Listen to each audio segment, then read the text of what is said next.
ঢাকা শহরে রাতে ঘোরার মজাই আলাদা। গতকাল রাতে আমি ফুটপাতের বিভিন্ন দোকানগুলি ভিজিট করেছি। এত সুন্দর বাচ্চাদের উৎসব ছিল। ছোট, ছোট বাচ্চারা বই কিনতে এসেছিল। ছোট, ছোট জিনিসপত্রের দোকান ছিল। খুবই চিপ রেটে ছিল। রাতে ঘুরলে অনেক মানুষের বৈচিত্র্যময় জীবন দেখা যায়। কে কার জীবন কিভাবে উপভোগ করে, কে কিভাবে জীবনযাপন করে, কার কত দুঃখ, কার কত সুখ, সবকিছুই রাতেই একমাত্র দেখার মতো স্পেস।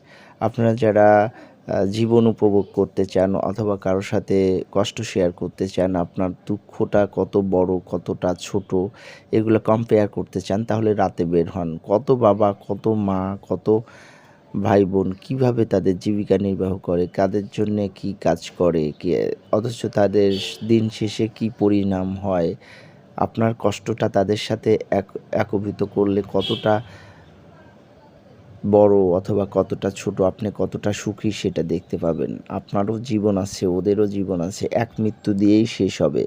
তারপরে দেখবেন রাস্তায় একজন বাবা সারাদিন রিক্সা চালিয়ে ফুটপাতের দোকানে খাবার খাচ্ছে খুবই কম টাকায়, যেটাতে কিছু টাকা বাঁচবে সেটা দিয়ে তার ছেলে মেয়েকে ভরণ পোষণ করবে। আসলে আশ্চর্যজনক দুনিয়া।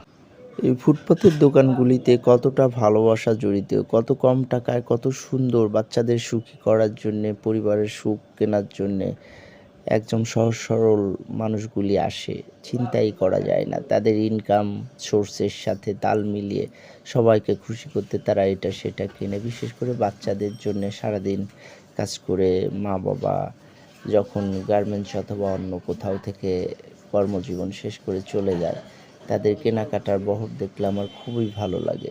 ছোট্ট একটা জিনিস বাচ্চাদের জন্য নিয়ে যায়। খুবই আবেগঘন পরিবেশ সৃষ্টি করে।